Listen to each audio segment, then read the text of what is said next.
es un punto de partida. Bueno, lo había anunciado, está con nosotros Monseñor Carlos Sánchez. Monseñor, muchas gracias por venir a compartir la Pascua con nosotros y felices Pascuas. Felices Pascuas. Y junto a nuestros hermanos judíos que también celebran su Pesaj, su Pascua, así es, y nuestros hermanos ortodoxos también, así que el Señor ha resucitado, verdaderamente ha resucitado, es el saludo también que hacen nuestros hermanos ortodoxos. Y para todos los cristianos, felices Pascuas de Resurrección. Le contemos para los que no son cristianos que la Pascua es una fecha importante dentro de la liturgia cristiana. ¿Cuál es el mensaje que tiene la Pascua? La Pascua significa ese paso. Justamente hablamos que coinciden este año la Pascua judía, la Pascua cristiana, porque justamente Jesús celebró la Pascua en esa Pascua judía, celebrando el paso del pueblo de Dios de la esclavitud de Egipto a la libertad, cuando pasó por el Mar Rojo también, atravesando el desierto hasta la tierra prometida. Jesús en ese ámbito festivo también, Él entregó su vida por amor a nosotros, se sentó a la mesa junto a los discípulos, celebrando también esa Pascua, pero para entregar su vida para liberarnos a nosotros, no de la esclavitud de Egipto, sino de la esclavitud del pecado, mediante su muerte y su resurrección, para regalarnos a nosotros los hombres esa vida que no se acaba. Por eso se habla de Pascua, ese paso de la muerte a la vida, ¿no? De la opresión a la libertad. Y eso es lo que nosotros celebramos también. Por eso, con gozo y con alegría decimos, somos hombres libres, somos hijos de Dios, en el Hijo de Dios que es Jesucristo. O sea, hay liberación, hay generosidad, hay compartir, o sea, estos son los valores. Hay libertad. Y hay libertad, obviamente. Ahora, tiene un símbolo muy fuerte que es el de la cruz. ¿Cómo cuesta llevar la cruz? Pero nadie se libera de ella. No, justamente Jesús, el Hijo de Dios, ha querido asumir nuestra realidad humana. Sin dejar de ser Dios, se ha hecho hombre, se ha encarnado y ha asumido nuestra realidad humana tocando todas y cada una de las realidades. Por ejemplo, ¿no? Nació pobre como el más pobre de los hombres, en un establo, nació de una mujer, ¿no? Virgen, por obra y gracia del Espíritu Santo, pero en un establo. Le tocó recibir la alegría y el gozo de los humildes pastores que fueron a saludarlo, ¿no? Alegrándose con el nacimiento del niño, como también el tributo de los magos de Oriente. Pero desde niño le tocó también sufrir la persecución, porque Herodes buscaba al niño para matarlo y tuvo que sufrir lo que significa también, ¿no? El salir de su propia tierra, ¿no? E irse a Egipto y aprender a leer, aprender a escribir, aprender a caminar, aprender a rezar, aprender a hablar, aprender el oficio de carpintero de José. Le tocó vivir eso, ¿no? Las celebraciones litúrgicas cuando iba al templo, cuando se perdió a los 12 años. Va tocando cada una de nuestras realidades humanas. Tenía sus amigos, Marta, María, Lázaro, con los que compartía la vida. Eligió a sus 12 discípulos. Entre los 12 uno lo traicionó, el otro lo negó, los otros lo abandonaron, el otro fue el discípulo amado que fue fiel hasta la cruz. Tenía también ese trato, ¿no? con cada una de las realidades humanas. Le tocó, por eso hemos contemplado este Viernes Santo, la injusticia, un juicio injusto, las humillaciones, las burlas, ¿no? Una condena, ¿no? Siendo que había pasado su vida haciendo el bien, ¿no? Morir entre medio de dos malhechores. Vemos que toca cada una de las realidades humanas, pero justamente para darle un sentido redentor, para decirnos que el dolor, el sufrimiento, la muerte ya no tienen la última palabra en el hombre, porque Él ha resucitado y ha vencido mediante la fuerza del amor cada una de esas realidades y le ha dado un sentido redentor.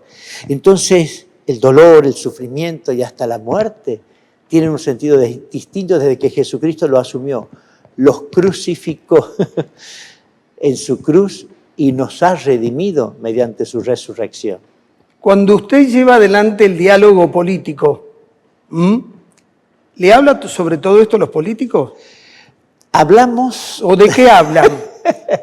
Hablamos, o sea, a ver, nosotros hablamos del bien común siempre, del bien de todos y de que todos somos hermanos. Porque fijémonos que para nosotros los creyentes, Dios es Padre de todos. Y aquí compartimos también, ¿no?, con los judíos, ¿no?, con los musulmanes, de que Dios es Dios y que nosotros somos hijos de Dios. Pero para los no creyentes, todos somos hermanos porque somos hijos de esta tierra. Entonces, el deber de fraternidad, nadie se puede excluir. Entonces, para el creyente y para el no creyente, entonces, para todos, tenemos un deber de crecer en fraternidad, de vivir la fraternidad. Para nosotros los cristianos, Jesús nos ha hecho hermanos. Pero todos tenemos este deber de vivir esta fraternidad, de amarnos, de respetarnos, de buscar el bien del otro siempre. Bien. Y eso como base. Y desde ahí todo lo demás, los valores cristianos, los valores humanos, los valores de la solidaridad, del servicio, y buscando el bien común siempre. Bien, le preguntaba esto porque se discute en la provincia si hay que seguir o no con el sistema de acople, y todos los cristianos deben estar, igual que el resto de la sociedad, en contra de los acoples. Eso son un problema. Yo digo, hay que, los estudiosos que lo estudien al tema, sí, yo creo que es importante saber cuál es el sentido de los acoples y cuál es la finalidad de los acoples. Porque es importante. No se ponga comprensivo, porque le estaba por decir que ponga dentro de los pecados capitales como número 8 a los acoples. Si la soberbia es un pecado capital, sí, si la avaricia es un pecado, los acoples también. Pero a veces, o sea, más que los acoples, yo digo el sentido de participación de la ciudadanía. Es muy importante, muy importante, por eso digo crecer en este ámbito, ¿no?, en la participación, darle posibilidad a algunos hermanos que puedan participar y tener también su voz, ¿no?, en los estratos diferentes de nuestra sociedad, de nuestra democracia. Porque somos un pueblo, ¿no?, que tiene como sistema la democracia. Y la democracia tiene que ser no tan solo representativa, sino participativa. Claro. Porque en la democracia votamos para que este me represente, pero tiene que ser participativa también, tiene que ser fruto también de la participación de todo el pueblo. Vamos a uno de los mandamientos a los que quiero referirme hoy. Hay un mandamiento que dice no tomar el nombre de Dios en vano. ¿Eso qué significa? Significa que hay que respetar el nombre de Dios siempre. Bien. Que no hay que, justamente, ¿no?, nos lo dice Jesús en el Evangelio, ¿no? No hay que jurar ni por el cielo, ni por la tierra, ni por... porque solo Dios es el Señor. Y en ese sentido, darle a Dios el lugar de Dios. Entonces va a tener que cambiar la forma de juramento. Porque juran ante Dios y el Evangelio y después no cumplen. ¿No es tomar el nombre de Dios en vano eso? Bueno, por eso dice, si así no lo hicieras, Dios y la patria te lo demandan. Y hay que demandar, cuando no se lo cumple hay que demandarlo. Y en ese sentido nosotros tenemos esa autoridad. Bien. También usted puede decir, hay un mandamiento. Porque el jurar significa también ponerlo a Dios de testigo, ponerlo a que el Señor es el que es el testigo. Y yo tengo que, justamente lo pongo a Él, porque si yo soy creyente, lo tengo que poner a Él de testigo de mi juramento, diciendo yo quiero hacer esto y lo voy a hacer. Otro mandamiento es no robar. ¿Qué les dice usted a los políticos? Mire que en Tucumán se han multiplicado los políticos millonarios. Políticos, no políticos, o sea, la corrupción ha llegado a todos los rinconcitos. Y yo creo que es muy importante que no, porque aquí nos dice Jesús también en el Evangelio, el que esté libre de pecado que tire la primera piedra. ¿Y quién está libre de pecado? Y yo creo que en este sentido, ¿no?, si hay corrupción en nuestra sociedad, muchas veces tenemos que cada uno analizar cómo colaboramos con esa corrupción o no. Hasta dónde nosotros también somos culpables, porque a veces señalamos con el dedo al otro y nos damos cuenta que somos 3 veces más culpables también, porque nosotros estamos consintiendo. Bien. Y en ese sentido, por eso digo, no es tan solo cascotear a los políticos, sino que nos pensemos como sociedad, Pedro. Sí, pero no es lo mismo, padre, Tenemos monseñor, un ratero que un responsabilidades. financista, la cantidad Tenemos de responsabilidades, daño. responsabilidades diversificadas. Sí, Pero está yo bien. creo que en este sentido, creo que tenemos que tomar conciencia de nuestra responsabilidad como ciudadanos y que el aporte tiene que ser de los ciudadanos, de todos y cada uno desde su propia realidad. Y cada uno tiene que rendir cuenta frente a Dios, pero también frente a su propia conciencia para aquel que no cree en Dios, o frente a la sociedad para aquel que tiene responsabilidades, ¿no? Justamente para poder hacer bien las cosas. Creo que en este sentido el no robarás es el mandamiento que todos tenemos que vivirlo. Los mandamientos no son para algunos, son para todos. Son para todos. A riesgo de que usted me diga, estás al límite de la excomunión, le voy a decir que creo que Dios que nos la hizo difícil, la podía haber hecho más fácil. Cuando Dios lo puso a Adán y Eva, le dijo, no prueben de la fruta prohibida. Y vino la serpiente. ¿Por qué Dios no dijo, no vayan a querer comer la serpiente que tenía pie, era más difícil de agarrarla y todavía seguíamos en el paraíso? Porque lo creó al hombre, pero le dio la libertad. Justamente, ahí está. Porque esa es la imagen que tenemos de Dios. Porque el amor, porque Dios, el Dios en el que nosotros creemos es un Dios que es amor. Y justamente porque es amor, el amor no se impone, sino que se propone. Y se da la opción en la libertad. Nosotros acabamos de contemplar este misterio pascual de Jesucristo, su pasión, cómo la libertad, ¿no? Se ejerce este discípulo de Jesús que comparte toda su vida, es el que lo traiciona, el otro lo niega. Ejerce la libertad, tiene la libertad.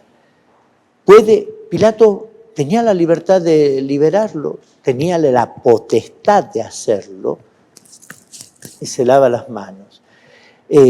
Protestaban y decían, entonces, fijémonos que el Señor nos regala como un tesoro maravilloso esa libertad, esa capacidad de decisión. Bien. Y el Señor no impone su amor, nos propone. Él entrega su vida por amor y lo recibe aquel que quiera recibirlo. Porque el amor no se impone. Yo quiero ser amigo tuyo, Pedro, y si vos no querés ser mi amigo, lo lamento. Entonces, porque exige la correspondencia en esa libertad y porque Dios nos ha creado en libertad y porque quiere que lo amemos en libertad también. ¿Por qué? Aunque a veces elijamos mal, aunque a veces, porque ahí está la opción. Ahí está, también, porque no, si no sería un determinismo entraba total. con el humor, pero quería llegar a esto porque tiene un valor teológico muy grande. Mucha gente dice, vos que sos cristiano, si existe Dios, explícame por qué existe la pobreza, el dolor, el abandono y la guerra. Y le digo, porque Dios nos hizo libres, porque si no hubiese sido libre, no hubiese habido el primer pecado, pero además seríamos esclavos de su voluntad. Por eso nos ha hecho en libertad y por eso qué importante que es que seamos constructores del bien común.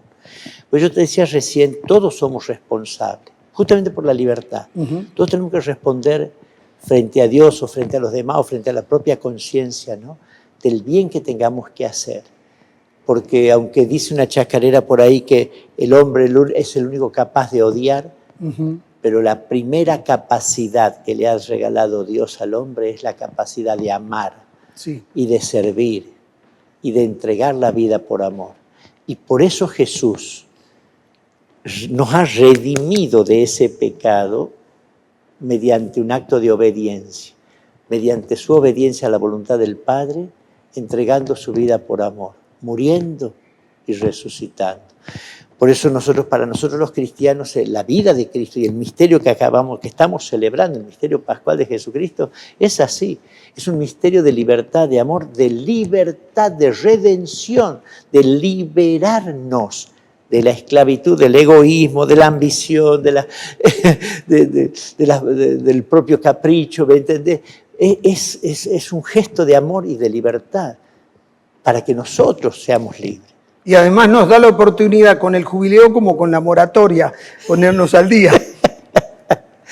nos pone, más que al día, nos pone en la gloria, ¿sabes qué? Porque este jubileo... Porque hay muchos que se portan mal, dicen, no te preocupes, ya va a venir Ya un viene la jubileo. moratoria, ya viene la moratoria. El jubileo es la gracia que el Señor, la Iglesia intercede para que el hombre pueda vivir la alegría de esa redención, ¿no? Plenamente, ¿no? Es una costumbre judía la del jubileo. De ahí viene. Justamente porque cada tantos años se celebra un jubileo. La tierra tiene que descansar, las penas se tienen que perdonar, porque es considerarlo a Dios dueño de todo. Yo, un mero administrador. Entonces se perdonan todas las deudas, se perdonan todas las ofensas, y entonces cada uno vuelve a su lugar y empezamos de nuevo. Es como empezar una nueva vida. Esa costumbre hermosa del pueblo de Israel es la que nosotros también lo hacemos mediante la muerte redentora de Jesús cada 25 años, recordando, ¿no?, el nacimiento del Salvador, que ha venido a redimirnos, a darnos la libertad y a darnos vida nueva. Y por eso la indulgencia, ¿no? El don de la indulgencia significa el don del perdón. El perdón de todas las ofensas, de todas las faltas, de todas las penas que nos merecemos para regalarnos esa vida nueva. Monseñor, le propongo una pequeña pausa. Y ya Muy seguimos. bien. Es un punto de partida.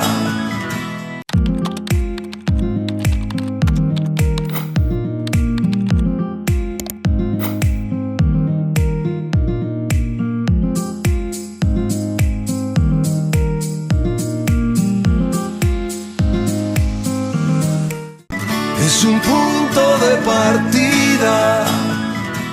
Monseñor, seguimos conversando. Sigamos con los mandamientos, que es lo que usted es experto, así que por eso yo lo consulto. Dice, no cometer actos impuros. ¿Qué es más impuro, el adulterio o la corrupción?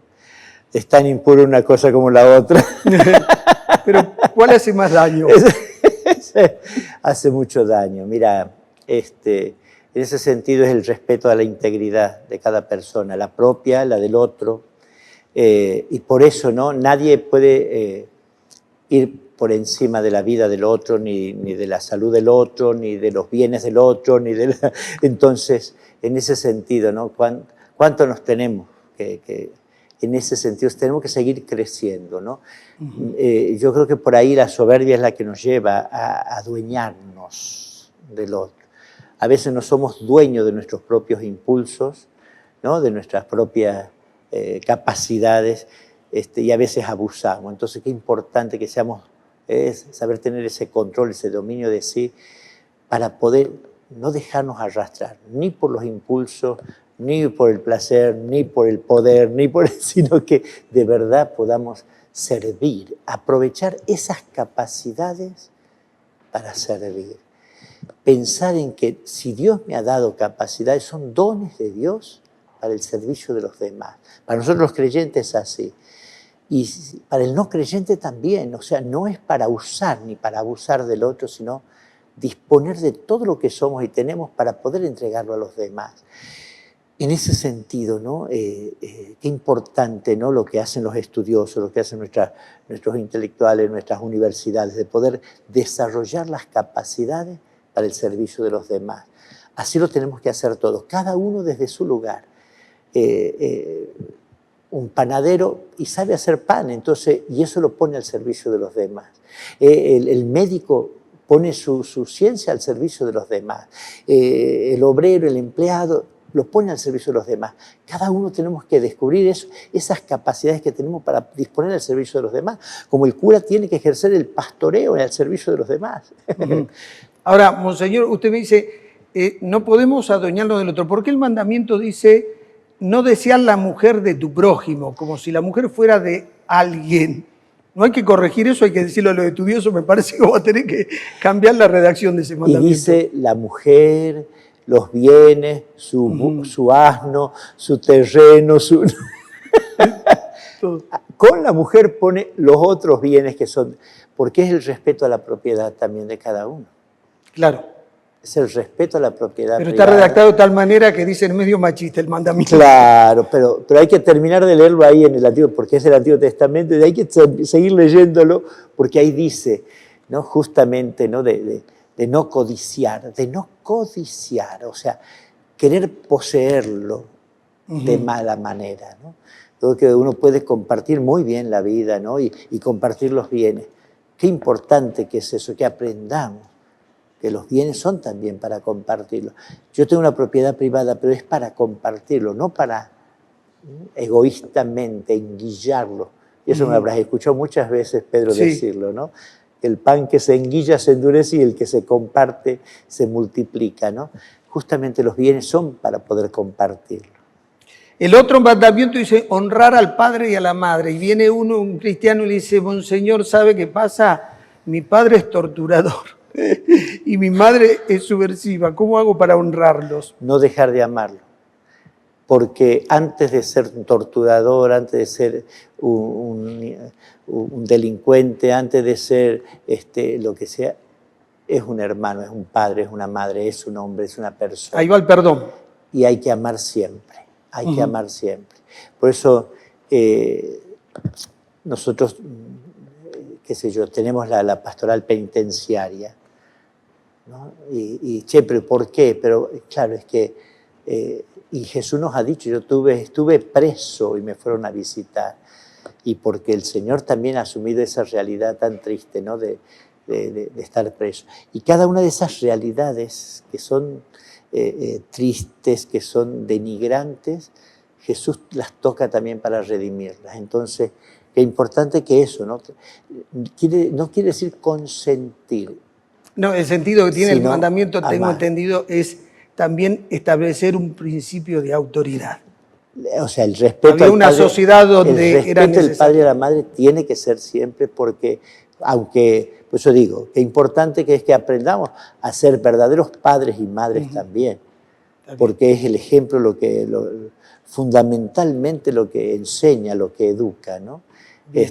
Por eso, qué importante, ¿no? Que si yo tengo a cargo hijos, tengo una responsabilidad también, ¿no? de criar en valores a nuestros hijos, ¿no? Y por lo tanto ese deber, ¿no? de la responsabilidad de los hijos, ¿no? De educación, de formación, de valores, se va a ver correspondido también por esa fuerza del amor. Bien, hay otro mandamiento, dice no mentir. Bueno, a lo tendríamos que derogar, es muy aburrido el mundo, Monseñor. Goethe decía que las palabras son la forma más elegante de disfrazar el pensamiento que uno tiene. Y hay unos dicen, la cortesía es la mentira socialmente aceptada, porque yo encuentro a alguien y digo, qué gusto verte, y en el fondo no sé si tengo gusto de verlo, o qué bien te ves.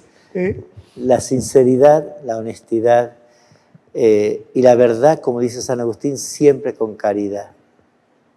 Porque la verdad hay que decirla siempre, pero siempre con caridad, porque no es lo mismo, ¿no? Una propuesta para decirle, che, fíjate esto, a descargarle, ¿no? un ladrillazo sobre la cabeza al otro. Entonces, la caridad, la verdad siempre, porque la verdad es la que nos hace libres, nos dice Jesús. Y esa verdad siempre con caridad, porque es la forma de ayudar a que el otro reconozca esa verdad, la pueda aceptar y pueda cambiar. Así lo ha hecho Jesús, porque Jesús es camino, verdad y vida. Yo soy el camino, la verdad y la vida. Entonces, cuando lo vemos a Jesús, Jesús dijo, ¿no? Así como nos ha dicho al que te pega una mejilla, presentarle la otra, pero cuando en el juicio el soldado le da una cachetada, le dice, si he hablado mal, muéstrame en qué mal he dicho. Pero si he hablado bien, ¿por qué me pegas? O sea, Jesús entonces se contradice. Jesús, no, es que la verdad siempre, con caridad. Me gustó esa idea, me deja más tranquilo entonces, no soy tan imperfecto. Porque es así, O sea, cuando uno lee el Evangelio, Pedro, uno ve en Jesús también y en el Evangelio una luz maravillosa para toda la vida, porque es así, es así. Bien, dejemos los mandamientos de lado. Pregunta, ¿se debate en la iglesia o es simplemente una información que salió que en algún momento se puede analizar la posibilidad de que haya sacerdotisas, mujeres que ejerzan el sacerdocio? A ver, se ha propuesto, se ha pedido a una de las sugerencias que ha llegado al sínodo, especialmente el diaconado femenino, más que el sacerdocio femenino, el diaconado femenino, que está en análisis. ¿Y cuál es la posición de Monseñor análisis. Carlos Sánchez sobre eso? Mira, yo digo, hay tantos servicios, no hace falta tantos servicios que podemos prestar, porque yo digo, en ese sentido, en un organismo, no todos son cabeza, no todos son manos, no todos son pies, no todos son orejas, no todos son oídos, no todos son... No sé si me entienden. Entonces, en un organismo como es la Iglesia, ¿no? Los servicios que hay, los ministerios que hay, tienen que ser diversos justamente para la complementación. Entonces, porque a veces se lo considera un espacio de poder, no de servicio. Entonces, yo creo que esto es... Además eso, es decir, de acuerdo a la tradición de la Iglesia, ha sido así. Los sacerdotes siempre han sido varones, ¿no? Y entonces, que dentro de 50 años, de 1000 años, no sé qué, cambia, no sé, pero en este momento, y de acuerdo a la tradición de la Iglesia, porque en ese sentido la Iglesia también va descubriendo en el querer de Dios, ¿no? A lo largo de la tradición también, ¿no? Entonces, por eso digo, lo que alguna vez, lo que pasa es que también en algunas tradiciones, en algunas comunidades antiguas, existían las sacerdotisas, no las sacerdotisas, sino las diaconisas. Pero eran servicios, o sea, ¿qué quiere decir esto? Es decir, que el diaconado como diaconado así propiamente dicho, no, por eso hay que analizar en qué consistía eso, qué servicio era el que prestaba. Porque hoy por hoy hay servicios cualificadísimos, hermosos que prestan las mujeres. Hasta el mismo Papa Francisco ha ido nombrando en los dicasterios mujeres también, digamos, así como diciendo, porque son servicios, o sea, no hace falta el sacerdocio Bien. para que presten un servicio cualificado. Hasta ahí me convenció. Vamos con el otro tema polémico, el celibato. También es una tradición de iglesia. A ver, los sacerdotes ortodoxos se casan y la pasan bien. No sé cómo la lleva usted con el celibato. Vamos a ver, también es una tradición y además, y eso sí, es una ley eclesiástica que puede, porque ¿Se podría revisar o usted no cree es que en la Iglesia Católica Apostólica Romana hay sacerdotes casados en algunos ritos orientales. Claro. Entonces, de acuerdo a esa realidad, hay sacerdotes, o sea, así como están, mejor dicho, sacerdotes casados, se consagra sacerdotes a hombres casados. O sea, sí. No sé si me entiendes, ¿en qué consiste este? No es que primero se lo consagre y después se puede casar, sino que estando casado, se lo elige para que sea sacerdote y se lo consagra sacerdote. En varios ritos orientales de la Iglesia Católica hay estos sacerdotes, diríamos así, que están casados, diríamos así, han sido elegidos estando casados como sacerdotes. Que es posible que eso se dé en el rito latino, y si así hay en el rito ortodoxo, en el rito oriental, puede darse en el rito latino, porque dentro de la misma iglesia ya existe eso. Bien, y la última pregunta, la más difícil. Si yo te la puedo contestar, te la contesto, y si no, lo dejamos aquí. ¿Cuáles son las razones por el cual Papa Francisco, nuestro Papa, no nos vino a visitar? Todavía no vino a la Argentina, habiendo venido a Chile, a Bolivia, a Perú.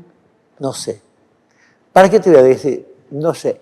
Yo lo he escuchado decir, quiero ir a la Argentina, voy a ir a la Argentina, ya vamos a ver cuándo.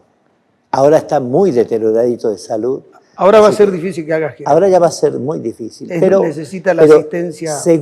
Pero seguro que él nos ha dicho, yo en el 2019, que estuvimos con él, los obispos argentinos en la visita de Límina, nosotros le hemos dicho, Jorge o Francisco, ¿cuándo vamos? Y qué sé yo, ¿y cuándo vas a la Argentina? Y qué sé yo.